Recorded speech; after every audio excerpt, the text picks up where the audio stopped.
Muy buenas noches, mi nombre es Pablo Gutiérrez, director ejecutivo de la Sociedad Bíblica Peruana. Estamos muy contentos de volver a empezar, volver a reencontrarnos con un nuevo webinar de ciencias bíblicas.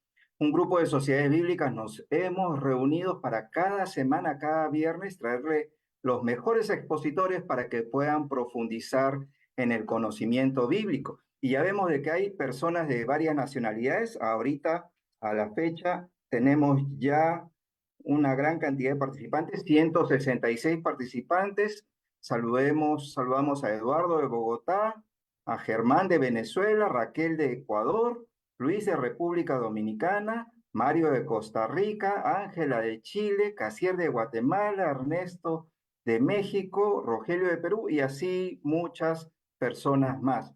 Las sociedades bíblicas tenemos 4 tareas principales. La primera es de traducción, poner la palabra de Dios en la lengua materna de las personas. La segunda es de publicaciones en formatos atractivos para las personas. La tercera es de distribución, poner la Biblia en las manos de las personas. Y la cuarta tiene que ver con este webinar, que es la interacción bíblica, que tiene que ver con no solamente poner en las manos, sino también en el corazón de las personas. Nuestro deseo es que la Biblia sea leída, sea estudiada, sea enseñada, sea reflexionada, sea interiorizada y sea aplicada en la vida de las personas. Y queremos dar un saludo especial a los exalumnos del profesor Alan Fraser, los exalumnos del Colegio San Andrés, que también nos están acompañando en esta noche. Y como cada semana tenemos un programa que tiene una duración, una exposición que tiene una duración de 40 minutos, luego viene un periodo de preguntas, después viene anuncios y la presentación del webinar de la siguiente semana. Siempre les pedimos que coloquen su país en el chat, que puedan colocar su país porque al término del mismo hacemos un sorteo de recursos bíblicos. También aquellas personas que tengan preguntas, les pedimos para que hagan sus preguntas a la persona que está renombrada como preguntas. Abraham, te pido que te renombres como preguntas y para que podamos tener también un tiempo de enriquecimiento contestando las preguntas de ustedes. Y antes de empezar, vamos a encomendar este tiempo al Señor en oración. Amantísimo Padre Celestial, Señor, te agradecemos porque tu palabra nos guía y Señor, te pedimos que tu palabra sea nuestra lámpara en este nuevo año que empieza. Señor, que nos fortalezca y que nos dé tu luz. Señor, te agradecemos por el ministerio de las Sociedades Bíblicas Unidas y Señor, te agradecemos también por el expositor de esta noche, el profesor Alan Fraser. Señor, que podamos salir desafiados a servirte, a seguirte y que salgamos enriquecidos y bendecidos. Oramos en el nombre de Cristo Jesús. Amén. Y bueno, esta noche es muy especial. Siempre cuando empezamos el año, tenemos un invitado especial. Entonces, cada año que empieza ya estamos recordando en la antesala de que empezamos con la pandemia. Y este es el tercer año de webinars. Y cuando empezamos un nuevo año, tenemos un expositor estelar. Y es por eso que ahora tenemos un expositor estelar y es un expositor que está haciendo su presentación nada menos que desde Escocia. Y bueno, cada uno de nosotros tenemos una diferencia de 1 hora, 2 horas, ¿no? Hasta 3 horas con algunos países, ¿no? Pero en el caso de Europa tenemos una diferencia ya de 5 horas. Así que muchas gracias, profesor Alan Fraser, por su sacrificio de estar a la medianoche con nosotros, ¿no? Entonces, ¿qué más podemos hacer nosotros que poner toda nuestra atención y toda nuestra mente por estar acompañándonos a esta hora? Y bueno, voy a presentarles, a darle más detalles acerca del profesor Alan Fraser, ¿no?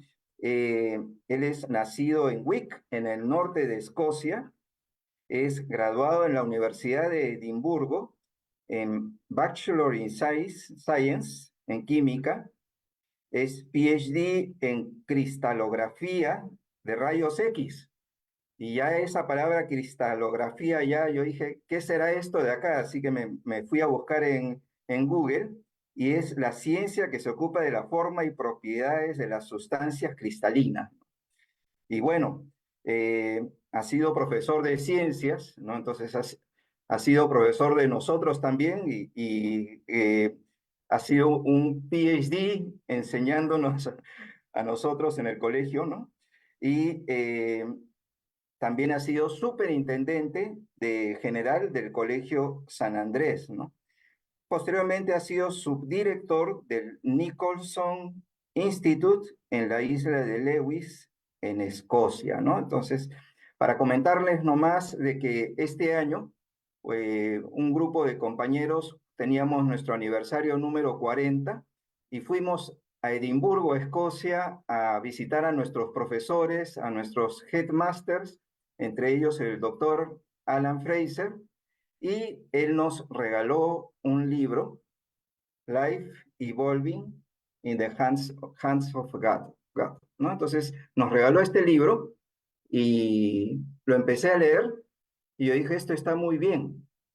Y yo dije, voy a invitarlo a que nos dé un webinar a todo el grupo de Latinoamérica. Y es así como surgió la idea de realizar este webinar de Biblia y ciencia. Así que estamos muy honrados y muy agradecidos de tenerlo como expositor, profesor Alan Fraser, y dejo este tiempo es de usted.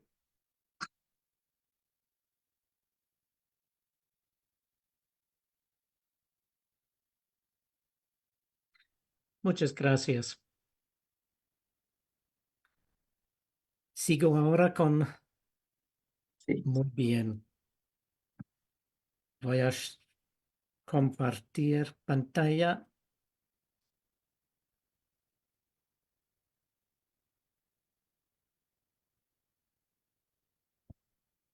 Ya.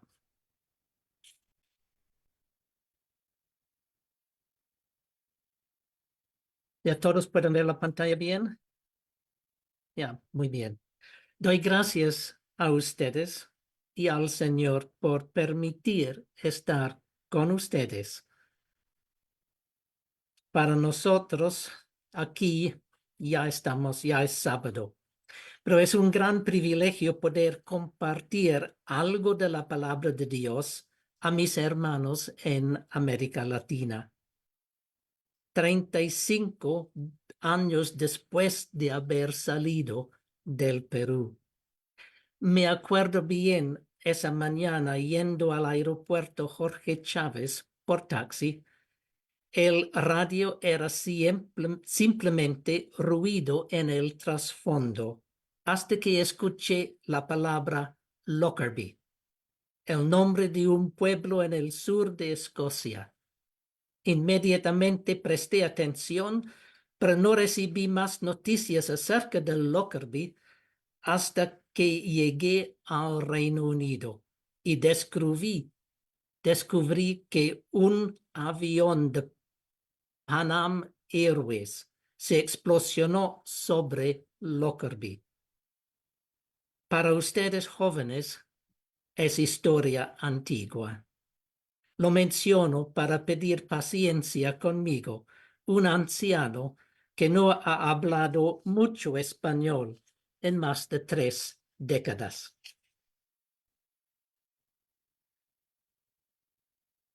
La agenda para hoy tenemos 6 puntos. El primero, la verdad, es por qué dar importancia al tema de la ciencia. Primer punto, la verdad es importante. Juan Calvino, en sus Institutos de la Religión Cristiana, escribió: si consideramos al Espíritu de Dios como la única fuente de la verdad, no descuidaremos la verdad misma ni la despreciaremos donde quiera que aparezca, a menos que deseemos deshonrar al Espíritu de Dios. Para mí la verdad es de primera importancia. La verdad debe presentarse con amor y gentileza, pero no debe ser ocultada ni reprimida, a menos que haya razones muy importantes de hacerlo. Segundo punto, la revelación de Dios llega a nosotros en su palabra y en su creación. El Salmo 19 comienza: el cielo proclama la gloria de Dios. En Romanos capítulo 1, versículo 20 dice: pues lo invisible de Dios se puede llegar a conocer si se reflexiona en lo que Él ha hecho. Puesto que Dios es el autor de ambas revelaciones, no habrá ninguna discrepancia entre ellas. El tercer punto, las interpretaciones erróneas de la Biblia tienen consecuencias. Algunos cristianos han hecho naufragar su fe cuando descubrían verdades científicas que no estaban de acuerdo con las interpretaciones de las escrituras enseñadas en sus iglesias. Hay que aprender a interpretar bien la Biblia para evitar causar problemas serios a los demás. Cuarto punto, los prejuicios personales son obstáculos para el evangelismo. Cuando la enseñanza de la Biblia está estrechamente ligada a interpretaciones humanas falibles, a menudo estas enseñanzas de los hombres usurpan la autoridad de la Biblia y el impacto del Evangelio se ve socavado. Y último punto, la ignorancia es peligroso. Si no nos enfrentamos a los problemas, ellos volverán a mordernos.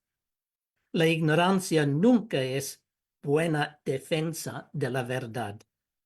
Desacredita el Evangelio. Pasamos a tema 2. ¿Cómo debemos leer la Biblia?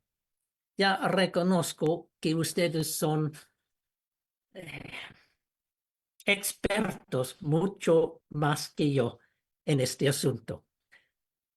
He puesto acá varios puntos. La autoridad e inspiración de las Escrituras.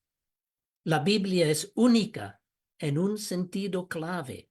Es la palabra de Dios. Por eso, la Biblia debe tener autoridad absoluta en nuestro pensamiento. Dice Pablo a Timoteo: toda escritura es inspirada por Dios. La palabra griega theopneustos. Debemos leerla y obedecerla. También el propósito de la revelación de Dios es importante. Pablo, escribiendo a Timoteo, sigue diciendo: las escrituras pueden instruirte y llevarte a la salvación por medio de la fe en Cristo Jesús. Continúa diciendo que son útiles para enseñar y reprender, para corregir y educar en una vida de rectitud. Cuando leemos las Escrituras en busca de la verdad, siempre debemos tener en cuenta la razón por la cual Dios nos dio un regalo tan precioso. La Biblia trata de asuntos de primera importancia. Es peligroso usarla para satisfacer nuestra curiosidad sobre otras cosas, leyendo entre líneas y encontrando lo que nunca estuvo allí. Tercero, los autores humanos de la Biblia. Los profetas nunca hablaron por iniciativa humana, dijo Pedro en su segunda carta. Al contrario, eran hombres que hablaban de parte de Dios. dirigidos por el Espíritu Santo. La Biblia es al mismo tiempo humana y divina. La Biblia respeta al contexto humano, personal e histórico, al mismo tiempo que garantiza la transmisión fiel de la palabra de Dios al hombre.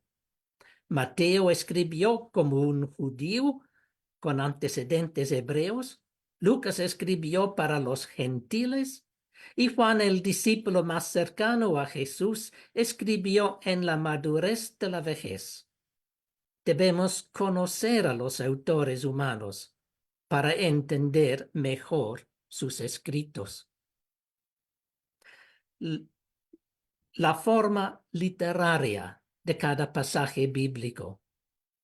La ley, los proverbios, la poesía, la narrativa histórica, el Apocalipsis, todos transmiten la verdad de diferentes maneras. Como seres humanos, aprendemos de diferentes maneras. Un estilo conecta con una persona y otro estilo con otra. Los temas mismos exigen diferentes estilos. La ley tiene que estar preciso, el proverbio usa palabras que llaman la atención y la poesía conecta con las emociones. Y ahora vengo a un punto que para mí es descuidado mucho. Nuestro propio contexto histórico y cultural. A cualquier escrito aportamos nuestro propio bagaje mental. A menudo no somos conscientes del bagaje que llevamos. Es parte de la mitología de la época en la que nos hemos criado. Leemos las escrituras con anteojos teñidos. La enorme influencia de la ciencia en nuestra cultura hace que nos acerquemos a la vida con una mentalidad influida por la ciencia. Estamos acostumbrados a pensar en términos de átomos, de energía en varias formas, de estrellas muy lejanos, de enfermedades causadas por bacterias y virus. A veces nos olvidamos de que generaciones antiguas no tenían tal cosmovisión. Esto afecta particularmente nuestra lectura de Génesis capítulos 1 y 2. Inconscientemente nos deslizamos hacia una lectura de estos capítulos como si se tratara de una narrativa científica. Y 2 puntos más. El contexto del pasaje dentro de la revelación bíblica. Bien conocido esto, la Biblia tiene un mensaje coherente. Por eso, cuando nos enfocamos en un texto particular, debemos preguntarnos no solamente qué dice este texto, sino también cómo debemos entenderlo en el contexto del resto de la Biblia. Y últimamente, algo bien importante. Jesús está en el centro de la revelación divina. Jesús como creador y redentor se encuentra en cada página de la Biblia, en algunas más explícita que en otras. Al leer Génesis 1, recordamos las palabras de Colosenses 1, versículos 16 y 17. En Él, es decir, Jesús, en Él Dios creó todo lo que hay en el cielo y en la tierra. Todo fue creado por medio de Él y para Él. Por Él se mantiene todo en orden. Eso nos lleva, pues, a una mira a Génesis 1 a 3. 6 puntos acá. Tenemos que fijarnos en el propósito de Génesis 1. Gordon Wenham, en su comentario sobre Génesis, dice: Génesis 1 a 11 es un tratado para los tiempos que desafía las antiguas presuposiciones sobre la naturaleza de Dios, el mundo y la humanidad. En la antigüedad, los dioses y las diosas luchaban entre sí, fabricando al mundo de la carne y sangre de los derrotados. En Génesis, Dios, por el poder de su palabra, creó de la nada un mundo bien ordenado. En la antigüedad creían que el sol y la luna eran objetos de adoración.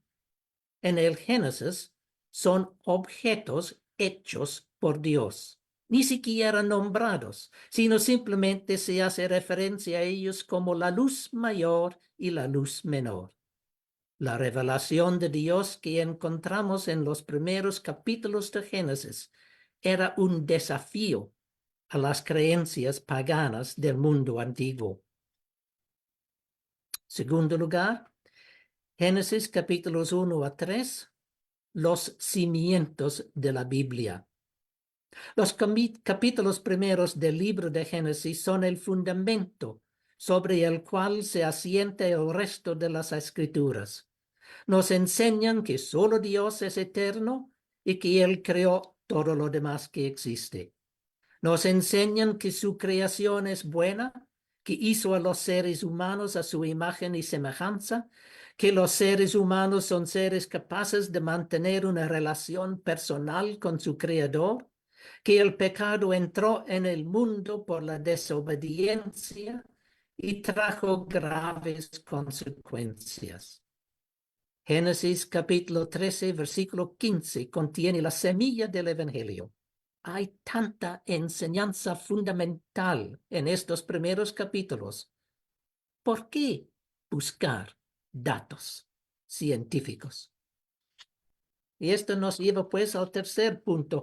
¿Hay ciencia en estos capítulos? Bueno, en los 35 versículos de Génesis 1:1 a Génesis 2:3 se menciona a Dios 35 veces.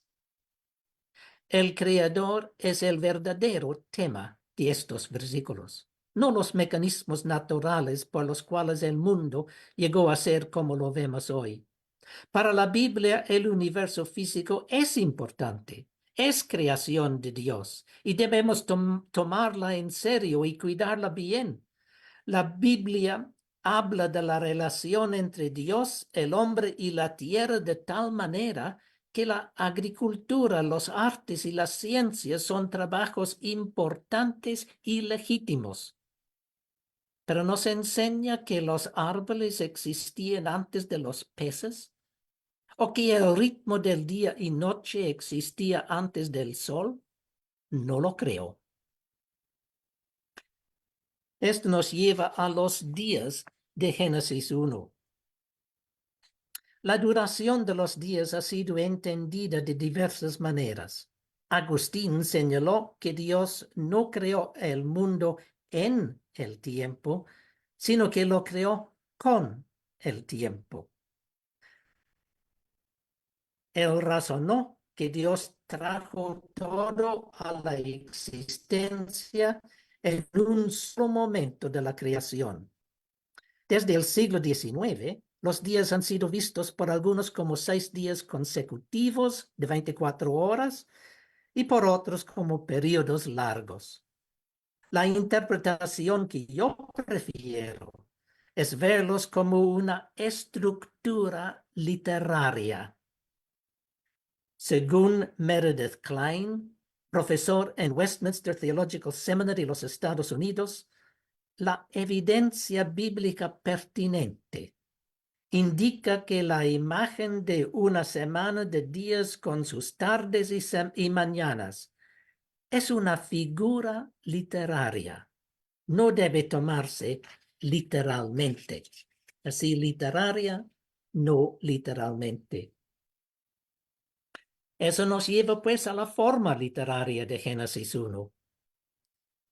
Génesis capítulo 1, versículo 1 hasta el tercer versículo de capítulo 2 es una obra literaria muy estructurada. Se le ha llamado prosa exaltada. ¿Cómo lo habrían entendido los antiguos israelitas? El patrón literario de 6+1 prevalecía en los textos antiguos del cercano Oriente y, por lo tanto, formaba parte del mobiliario cultural de la época. Los comentaristas señalan la prevalencia del número 7 en el texto hebreo. 7 palabras en el versículo 1, 14 palabras en el versículo 2. La palabra Dios aparece 35 veces, la palabra tierra 21 veces y la frase "y vio Dios que era bueno" repetida 7 veces. También debemos reconocer que los números en el mundo antiguo tenían algo más que un significativo aritmético. El número 7 hablaba de la plenitud y la perfección. Si deseamos tratar el texto con respeto, tenemos que dejar a un lado a nuestra mentalidad del siglo XXI y tratar de ponernos en la mente de los israelitas antiguos. Y un punto final. ¿Qué es el hombre? La identidad humana es un tema de gran actualidad hoy en día, explorado en los círculos filosóficos y en las redes sociales. No podemos escaparla. ¿Quién soy yo? ¿Se determina por mis posesiones, mi género, mi capacidad intelectual? ¿Somos simplemente el animal más inteligente y más destructivo en el planeta? Génesis 1 nos da pautas claras. De la humanidad se afirma que Dios la creó, usando la palabra en hebreo bara, que indica una obra especial de Dios. Al crear al hombre, estaba trayendo a la existencia algo esencialmente diferente de todo lo que había hecho hasta este momento. Creó al hombre varón y hembra, seres físicos y espirituales, capaces de juicios morales y de mantener profundas relaciones de amor entre sí y con su Creador. ¿Quiénes somos?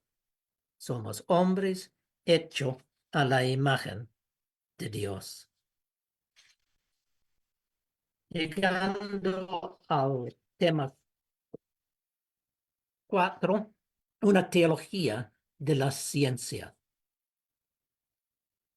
Cada rama de la exploración humana se edifica sobre la fe.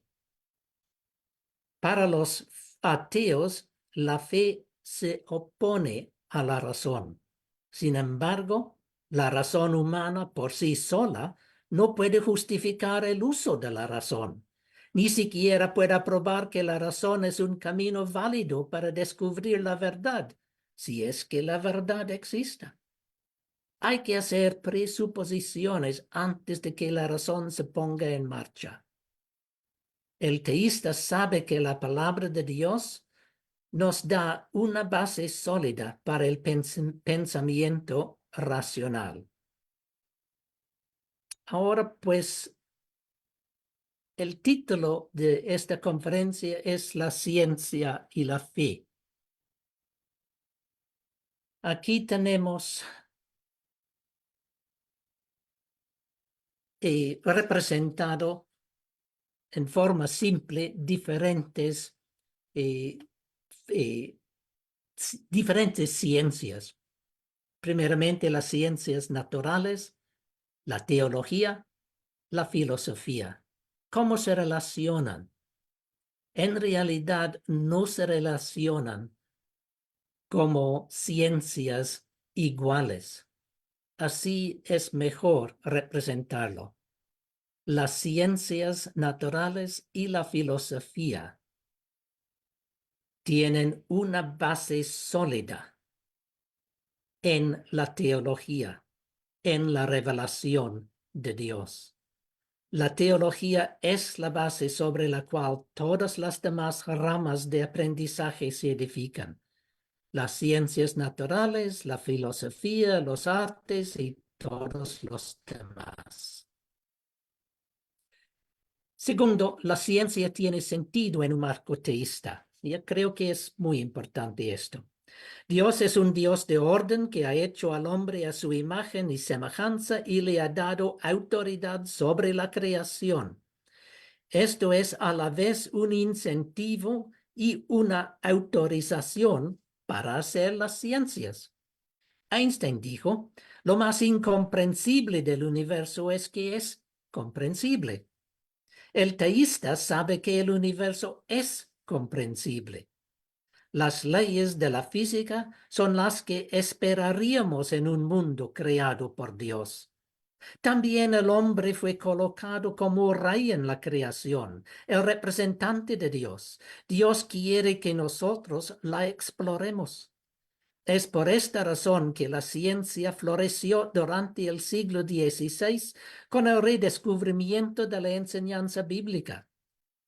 Por interés, vale la pena señalar que esta forma de ver el orden en el mundo natural, como la forma en que Dios lo mantiene en existencia, nos ayuda a entender también los milagros. Dios tiene la libertad en cualquier momento de cambiar la forma en que actúa si desea. Sostener al mundo de una manera u otra es igual para él. ¿No? Regresando a esto. Tercer punto, muchos científicos han sido y siguen siendo cristianos. Desde Galileo hasta Francis Collins, autor del libro El lenguaje de Dios y líder del proyecto Genoma Humano. Creían que un marco cristiano era fundamental para descubrir los secretos del universo. El científico escocés James Clerk Maxwell, uno de los más grandes científicos del siglo XIX, tenía las palabras del Salmo 111, versículo 2, inscritas en las puertas del laboratorio Cavendish en Cambridge. Grandes son las obras del Señor, buscadas de todos los que las quieren. Se veía a sí mismo en sus obras científicas como pensando los pensamientos de Dios después de él. Clerk Maxwell allanó el camino para la era electrónica moderna, así entre otras cosas haciendo posible esta conferencia, este webinar. Nosotros damos gracias a Dios por el don de la ciencia y la tecnología. Así levantamos nuestras voces en alabanzas a Dios, junto a las voces de miles de hermanos durante los últimos 5 siglos, como trabajaban en sus laboratorios científicos.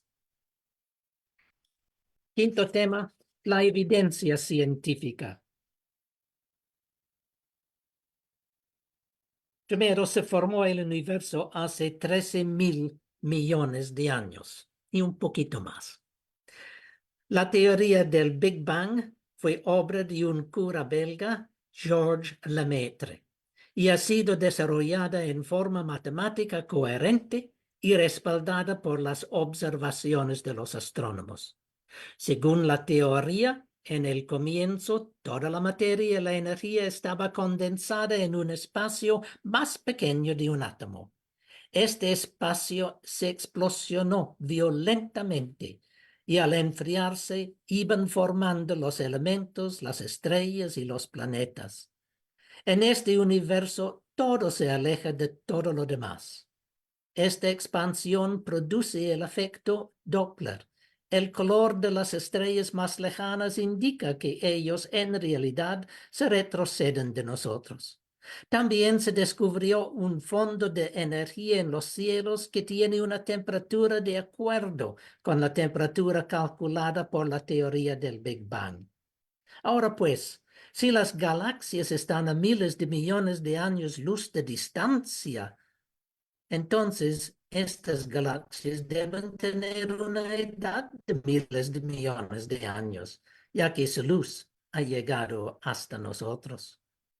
Cuando comencé a pensar en esta teoría, meditando sobre las fuerzas tan poderosas, operando en un espacio tan enorme, produciendo nuestro universo tan hermoso, ordenado y fructífero, me aparecía a mí que era como una orquesta de billones de músicos, con billones de diferentes instrumentos, todos juntos produciendo música exquisita. Tal orquesta necesitaría un conductor muy especial. La historia de nuestro universo, descrita por la teoría Big Bang, exige un creador capaz de mantenerlo en existencia. Ahora vale la pena decir que la teoría del Big Bang no explica los orígenes últimos. La teoría comienza con algo y describe cómo se desarrolló. No explica cómo se originó.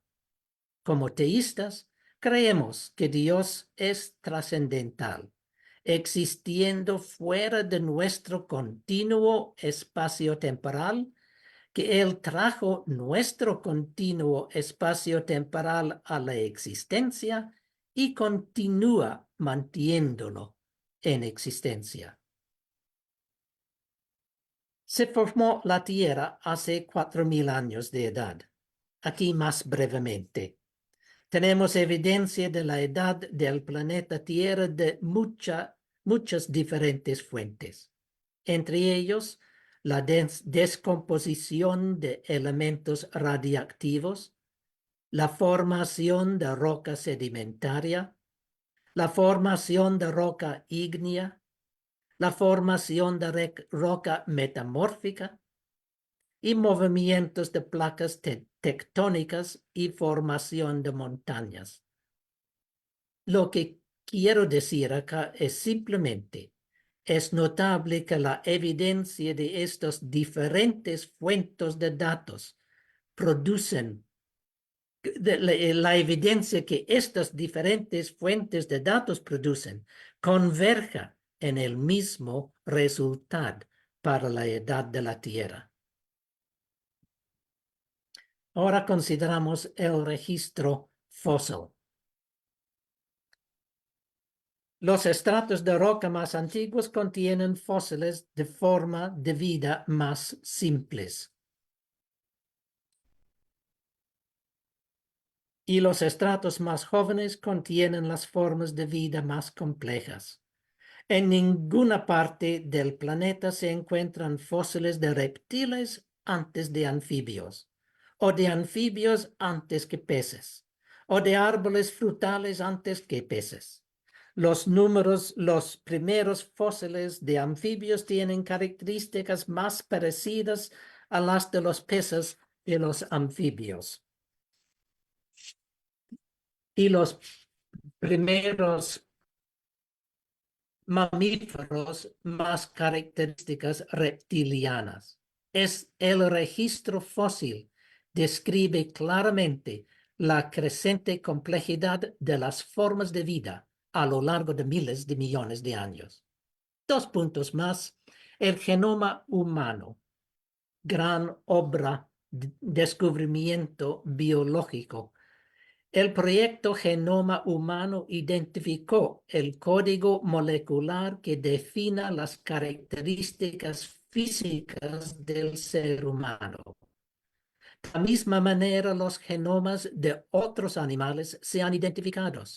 La comparación del genoma humano con el de otros seres vivos apoya fuertemente la evidencia del registro fósil. El registro molecular apoya la evidencia del registro fósil en las rocas. 2 fuentes muy diferentes dan el mismo resultado. Las formas de vida más complejas han descendido de formas de vida anteriores más simples. Y antes de seguir, tenemos la anatomía comparada. Brevemente, hay marsupiales en el hemisferio sur que reflejan las características de mamíferos en el hemisferio norte. Por ejemplo, el lobo mamífero de Asia comparado con el lobo marsupial de Tasmania. También hay pitones que tienen una pelvis como la de los animales bípedos o cuadrúpedos. También hay escarabajos con alas atrapadas debajo de un caparazón duro. ¿Por qué tienen alas que nunca podrían usarse? La ascendencia común es una buena manera de explicar todo esto. Y finalmente, puntos de conflicto.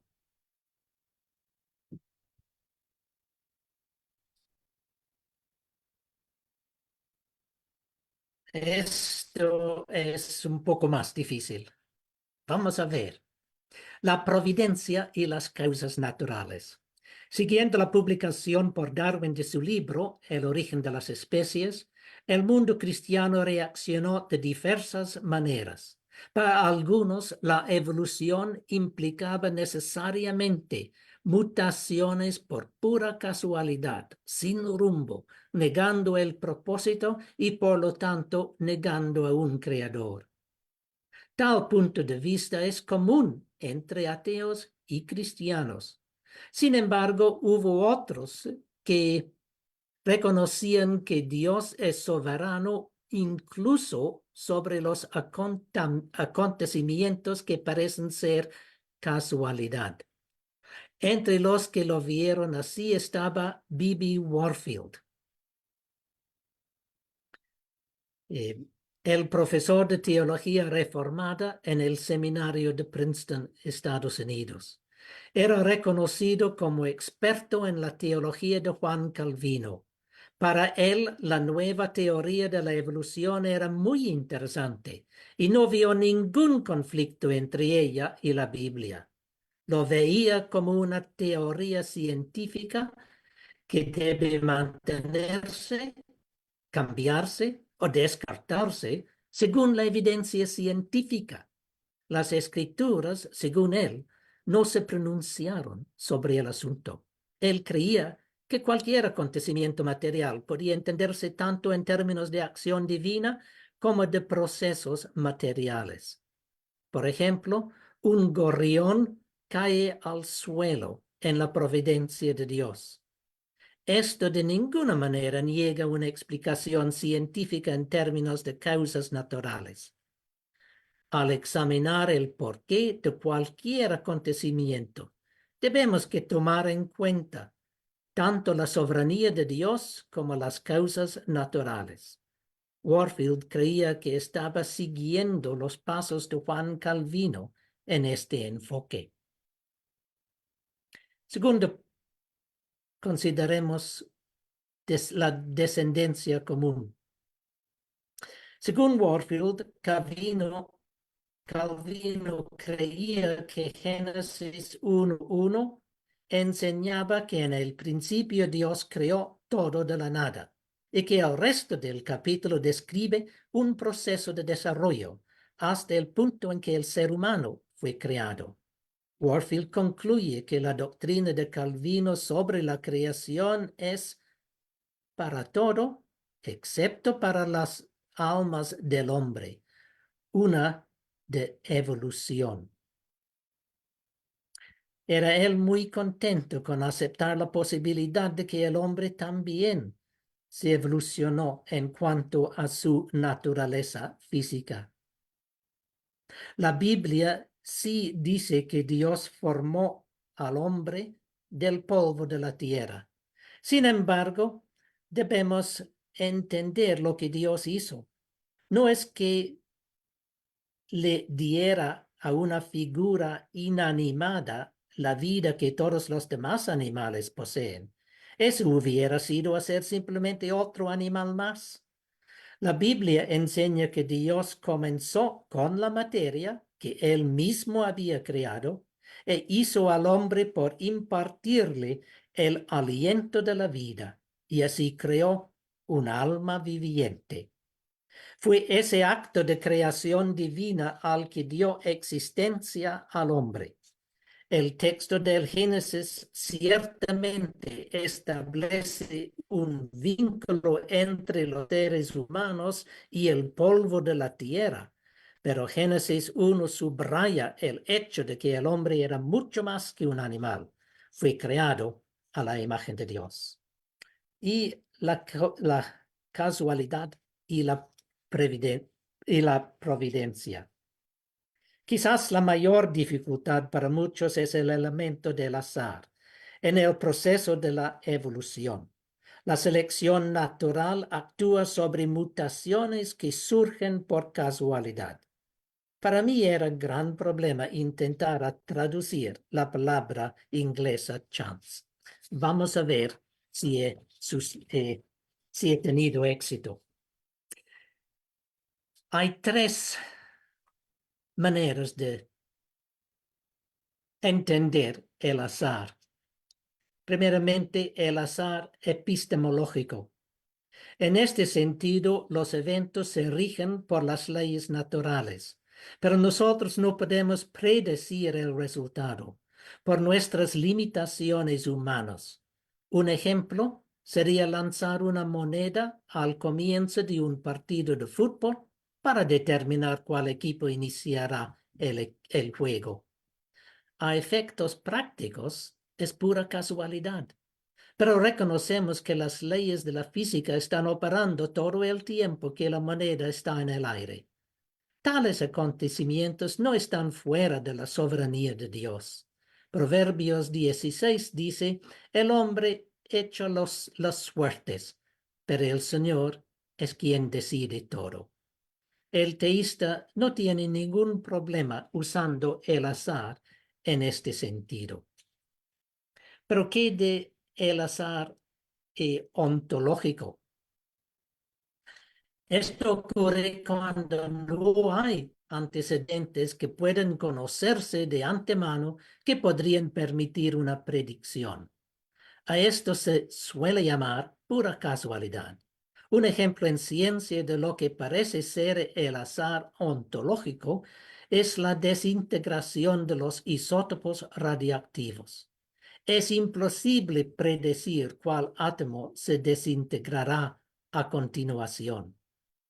Vale la pena notar que la vida media de cualquier elemento radiactivo es uno de los marcadores de tiempo más precisos que se conocen. El azar a nivel atómico produce un comportamiento preciso a nivel macro. El azar ontológico en la ciencia proviene de la mecánica cuántica, con la que Einstein no estaba contento. Una vez Einstein dijo, Dios no juega a los dados.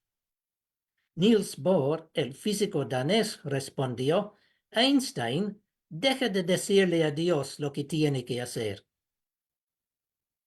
¿Qué diremos acerca de evolución en este sentido del azar ontológico? En primer lugar, la evidencia actual en biología indica que la evolución parece tener una dirección, un rumbo. No es pura casualidad. Diré más de esto en un momento. En segundo lugar, ¿qué significaría decir que Dios no podía predecir el resultado de las mutaciones al azar? La pregunta, ¿es Dios o el azar? No tiene sentido teológico. Para el teólogo, la pregunta es tonterías. Es como si fuéramos a decir que un autor no sabe lo que va a pasar en uno de sus propios libros. Todo lo que sucede en la creación de Dios sucede de acuerdo a su voluntad.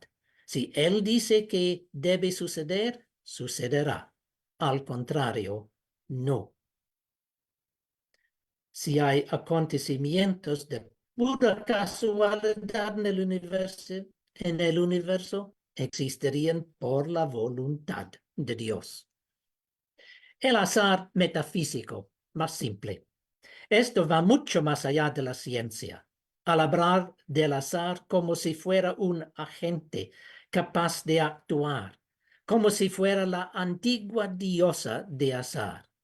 Muchos ateos han caído en esta trampa de hablar de la selección natural actuando sobre las mutaciones de esta manera, personalizándola. En realidad, la selección natural no tiene voluntad. Claramente, el teísta no puede tener nada que ver con tal entendimiento de la evolución. Tal entendimiento es evolucionismo, una ideología atea. Y hay propósito en la evolución. Finalmente, consideremos por un momento cómo la casualidad y el orden pueden unirse en la biología. Simon Conway Morris, profesor emérito de paleobiología en la Universidad de Cambridge, dijo: hay indicios de que la evolución tiene principios organizativos más profundos detrás de ella. Y en realidad puede ser un proceso bastante ordenado. Durante una larga e ilustre carrera, Conway Morris ha perseguido el concepto de convergencia en la evolución, dice, mirando al mundo viviente como una entidad entera. Ahora parece como si los viajes evolutivos no fueran una serie de vagabundeos completamente al azar o ilimitados, sino que siguieron una red de caminos trillados. Dennis Alexander, otro biólogo inglés, ha escrito varios libros, entre ellos Is There Purpose in Biology? ¿Hay propósito en la biología?, donde presenta la evidencia de que la evolución parece tener un objetivo claro. Usa la imagen de un terreno montañoso. Cuando cae la lluvia, las gotas de agua se unen en ríos que fluyen por los valles. Las leyes de la física determinan las vías que deben buscar el agua. Es lo mismo en la evolución. Las leyes de la física determinan los cambios aparentemente por el azar que han ocurrido a lo largo de los milenios para traer la vida desde sus simples comienzos hasta lo que conocemos hoy. ¿Hay propósito en la biología? Cada vez más, la evidencia científica responde sí, hay un propósito en la biología, incluso en la vida evolucionándose. La vida evolucionando en las manos de Dios es el mejor marco mental para entender cómo la vida vegetal y animal tomó la forma que conocemos hoy. Para terminar, unas fuentes útiles para buscar más para www. Aquí tenemos el Instituto Faraday. Faraday era otro científico cristiano del siglo XIX, considerado uno de los mejores del siglo, un hombre muy simple. Y Faraday Institute nos da, ahora pues puedo mover esto y ya, mejor. También Christians in Science, cis.org.uk. Y finalmente de los Estados Unidos, Biólogos. Allá van a encontrar mucha información.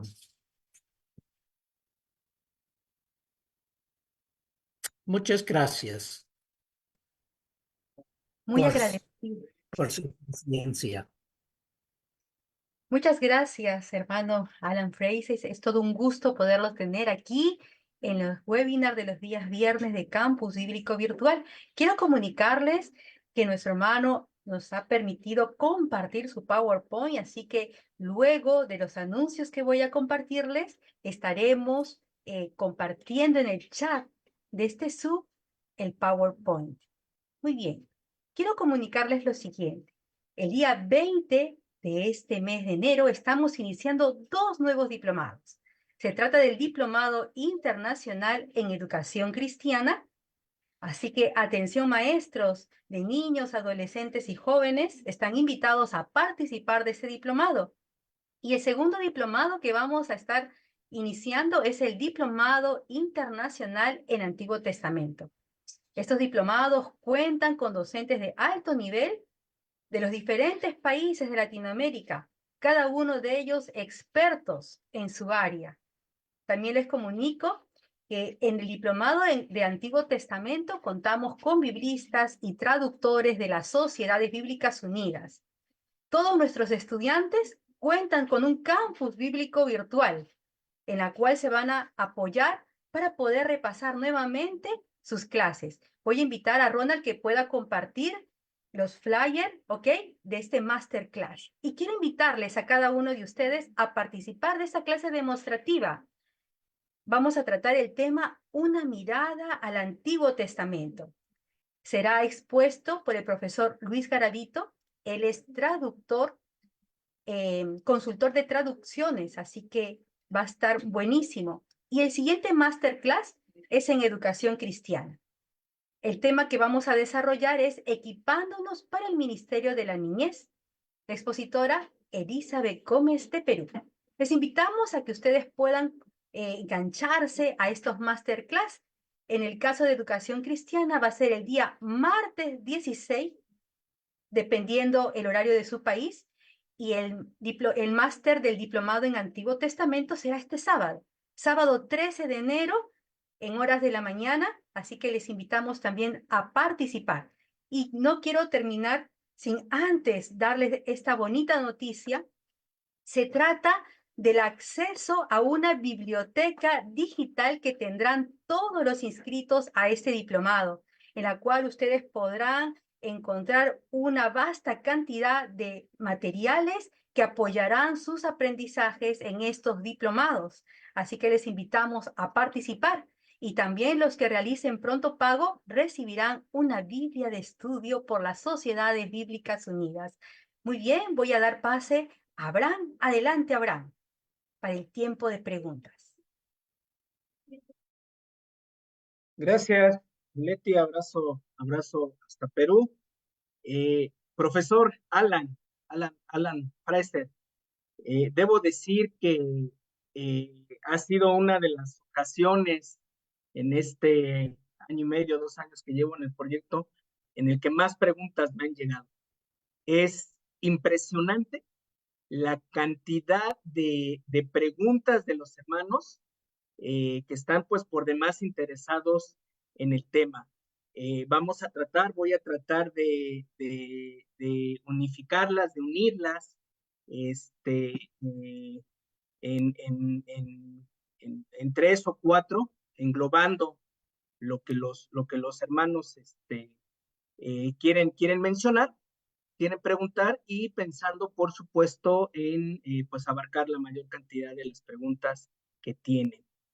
La primera pregunta, profesor, considerando las 2 posturas sobre la creación que aparecen en los 3 capítulos primeros de Génesis, y la coincidencia de ambas con algunas otras posturas de otras culturas propias de la época de la redacción y recopilación del Pentateuco, ¿cómo poder seguir asegurando que lo afirmado en estos capítulos iniciales tiene el suficiente sustento como para basar en ello nuestra fe, nuestra confesión de fe respecto a la creación? Gracias por su pregunta. Para mí no hay 2 posturas. Capítulo 1 hasta el tercer versículo de capítulo 2 es la revelación de Dios al hombre sobre asuntos mucho más importantes que los detalles de la mecánica física. nos enseña cosas importantes acerca del Creador y nuestra relación con Él. El capítulo 2, versículo 4 enseguida es una secuela del primer capítulo, no una segunda postura. Se presenta al hombre en libertad condicional en el paraíso. También nos da detalles encantadores del hombre, varón y hembra, viviendo en armonía entre ellos mismos, con el resto de la creación y con Dios. El hombre y su mujer escuchaban que Dios el Señor andaba por el jardín a la hora en que sopla el viento de la tarde. Me gusta mucho este versículo. Listo, gracias, profesor. Vamos a una segunda pregunta. Insisto, estamos buscando unificar de alguna manera lo que los hermanos nos mandan y desde luego, ¿no? Es eh, ahondar un poquito más en el tema que ya nos explicó.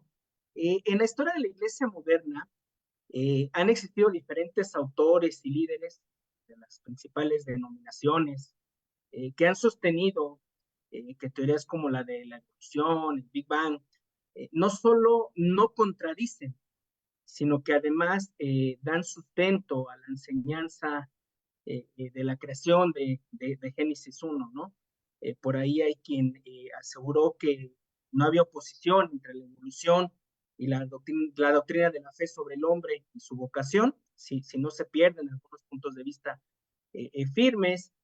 Hay quien atribuye teorías como el Big Bang a un sacerdote católico, ¿no? A un cristiano, a un creyente, en fin, quien sostiene que desde la evolución, desde la teoría de la evolución, se puede argumentar respecto a la proliferación de la raza humana. Y esto ha dado pie a que para muchos sea parte de su postulado de fe, por ejemplo, la creación, como se menciona en 7 días literales, ¿no? Que algunos teólogos la tratan incluso de demostrar científicamente. La pregunta sería, ¿esto es así, profesor?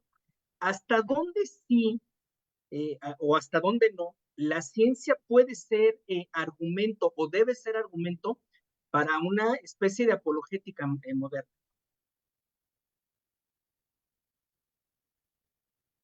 Sí.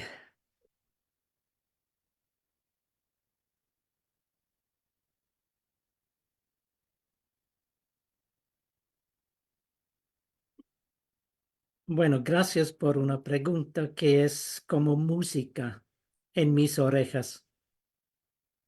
En mi iglesia en Escocia hay pocos que abiertamente apoyan la idea de que la teoría científica de la evolución no socava las enseñanzas del Génesis.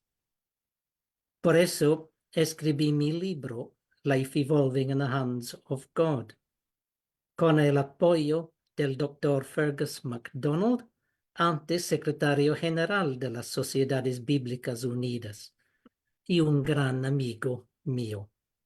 Sin embargo, la mayoría de los pastores de mi iglesia presbiteriana no desean que el tema se debate, ya que a menudo causa discordia.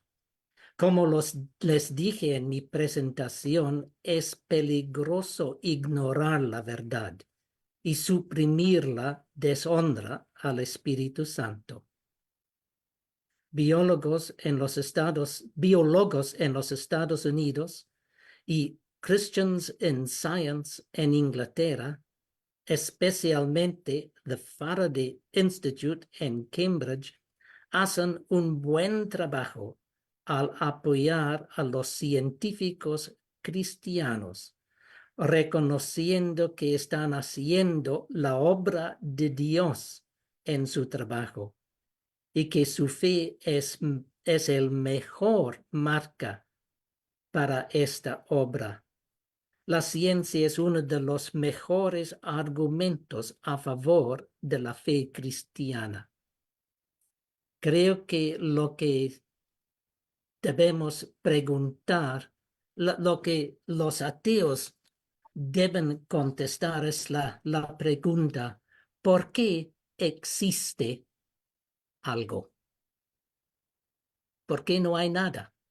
¿Por qué existe algo?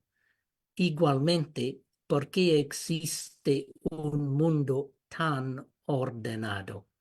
Eso era algo inexplicable para Einstein.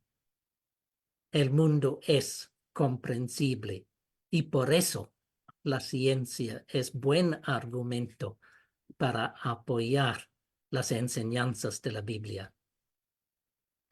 Qué buena frase para enviarla directo, ¿no? A todos estos seminarios que ahora apelan a las ciencias bíblicas para querer cuestionar, ¿no? El dogma. Creo que la frase que nos acaba de compartir encierra muchísimas verdades. Profesor, la iglesia del primer siglo creemos que se encontró con un desafío similar al explicar desde la obra de Cristo la creación. Puedo poner algunos ejemplos. Juan, ¿no? Aborda el tema citando Génesis 1:1, su comparativo con Juan 1:1, al principio de su evangelio. Pablo desarrolla el tema, por ejemplo, en el himno a Colosenses, que presenta a Cristo desde el comienzo de la creación de manera activa, ¿no? El vidente de Patmos, el escritor del Apocalipsis, Juan de Patmos, va incluso más allá, afirmando una nueva creación como resultado de la obra de Cristo en la consumación de los tiempos. Y en todos los casos es, creo yo, una respuesta, un argumento de respuesta al gnosticismo, a la entonces falsamente llamada ciencia, dice Pablo.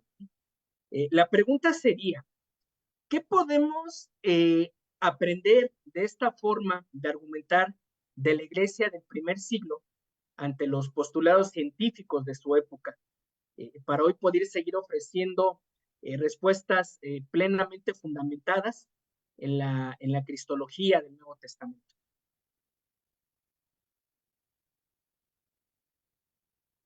Pero es interesante cómo Génesis y el libro de Génesis y el Evangelio según San Juan comienzan realmente con las mismas palabras. En el comienzo o en el principio. Bereshit en el hebreo, en arge en el griego. El gnosticismo sigue influyendo la iglesia, pero como dije antes, la creación física es de gran importancia para los hombres hechos a la imagen de Dios. También esperamos la nueva creación, que creo que será una renovación de la creación original, un lugar adecuado para nuestros cuerpos resucitados. Sin embargo, yo no comenzaría con la ciencia para llegar a las promesas de la nueva creación.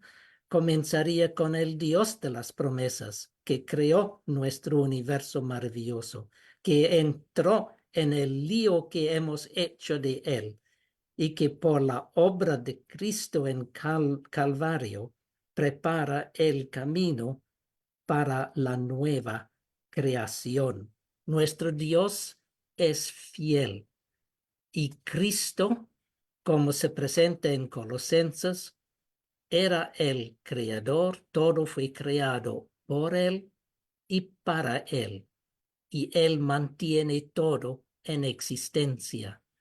Su obra en Calvario ha rescatado su creación de la maldad y terminará en la nueva creación en la cual no habrá la maldad, no habrá ninguna cosa que nos... Hoy estoy perdiéndolas. Pero no sé, esperamos esta nueva creación perfecta.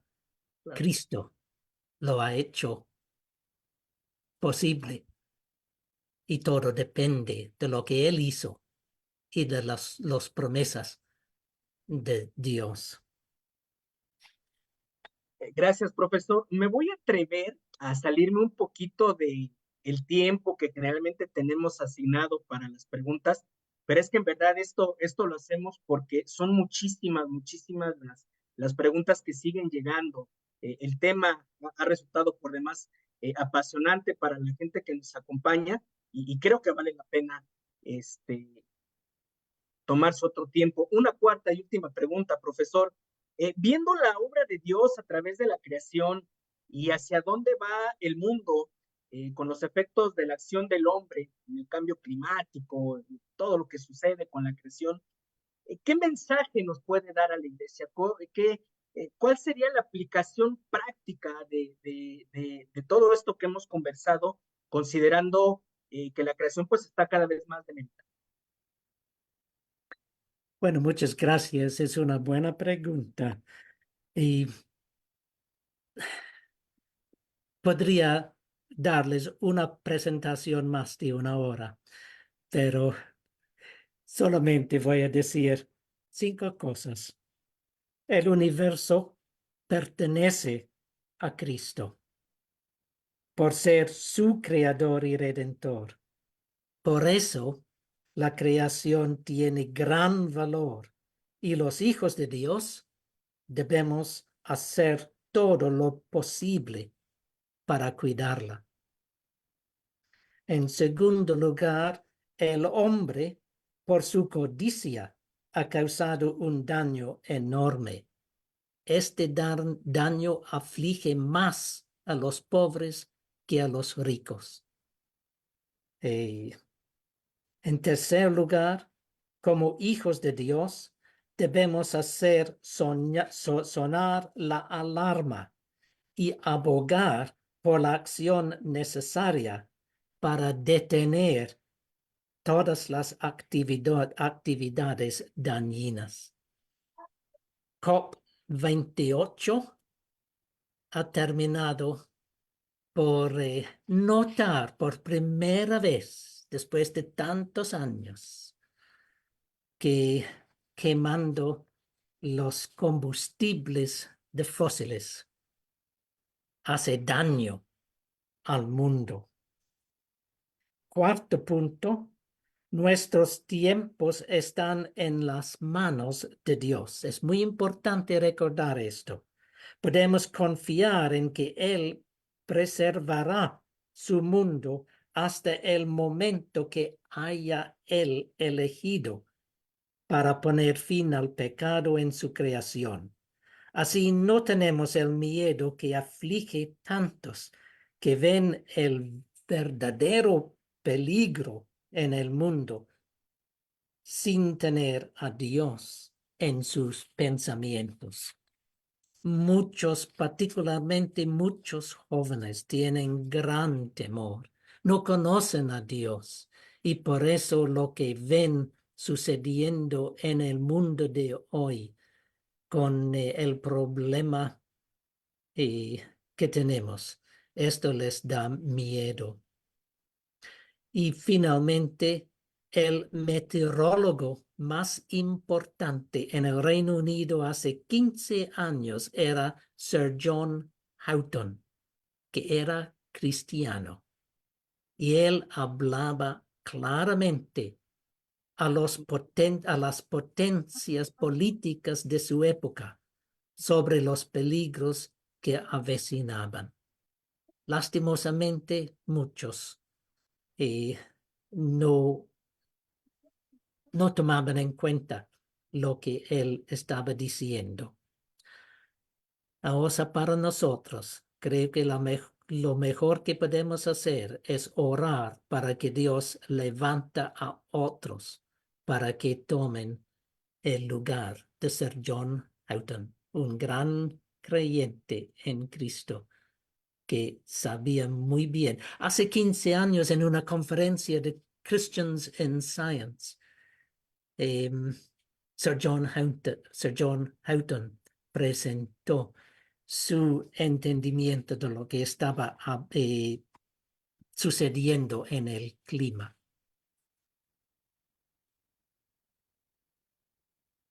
Pues muchas gracias de nueva cuenta, profesor Alan Fraser. Debo decir, la 1 de la mañana para usted, en verdad, desde todo Latinoamérica, desde toda la confraternidad de las diferentes sociedades bíblicas, le abrazamos, oramos por su ministerio, damos gracias a Dios por el don de tener a profesores como usted, y desde luego el que haya accedido a tan tarde para usted o tan temprano estar con nosotros. Quisiera tomar esta parte en la que dijo que le da el tema para más webinars. Hermano Pablo, hay que tomarle la palabra definitivamente al profesor, porque seguramente sería otra vez una bendición escucharle. Muchas gracias, profesor. Le abrazamos desde la Confraternidad de las Sociedades Bíblicas y le dejo el espacio a mi buen amigo Rolando Villena para los anuncios finales. Adelante, Rolando. Bendiciones. Muchas gracias, Abraham. Gracias, hermanos. Vamos a tener una parte muy interesante y antes de dar el nombre de los hermanos bendecidos de varios países con el recurso bíblico, quiero presentar la nueva webinar para el 12 de enero. No sé si tenemos el flyer, Ronald, o solamente voy a dictarlo.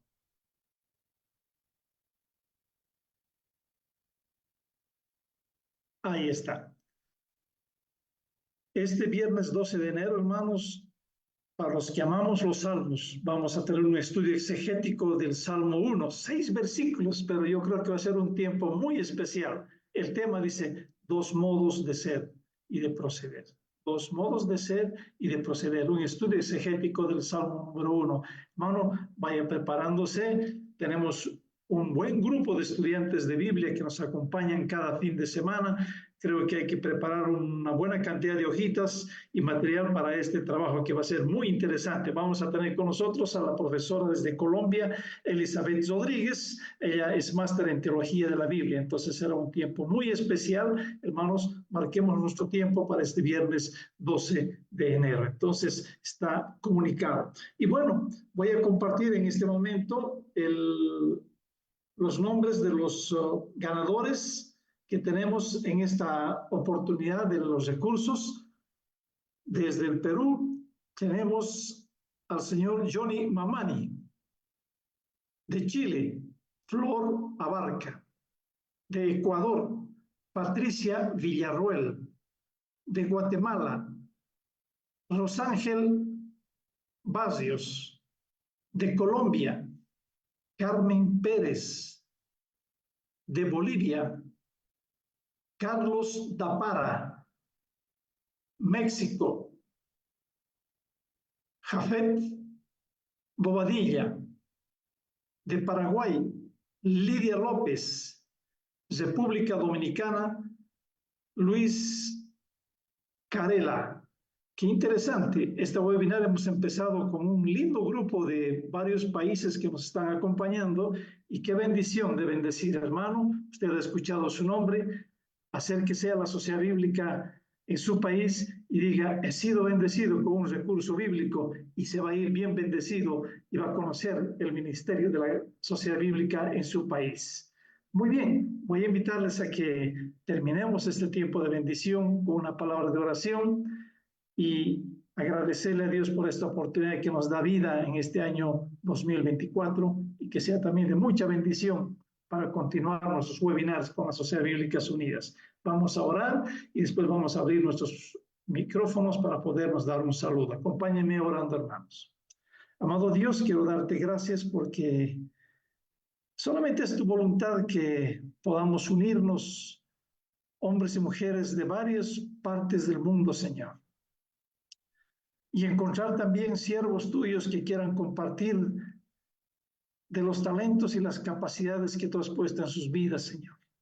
Gracias porque nos enseñan, gracias porque nos desafían y gracias porque podemos encaminarnos cada día en el camino tuyo y hablar con propiedad, Señor, acerca de los principios bíblicos. Gracias, Señor, por esta oportunidad. Queremos alabarte, queremos agradecerte y que lo que queda de esta semana sea de bendición y lo que viene también, Señor, guiado por tus pasos. Gracias, Dios, por esta oportunidad. Bendice a cada uno de mis hermanos que han participado en esta webinar. En el nombre de Jesús te alabamos. Amén. Amén. Abramos nuestros micrófonos, hermanos, y démonos un saludo. El primer saludo del año 2024. Dios le bendiga A a su amigo y todos. colega. Dios le bendiga, Gracias. hermanos. Bendiciones bendiga. a todos. Bendiciones Esperamos para tenerlos todos. Bendiga desde Perú. Bendiciones. Saludos para todos. Bendiga. Bendiciones para todos. Para todos.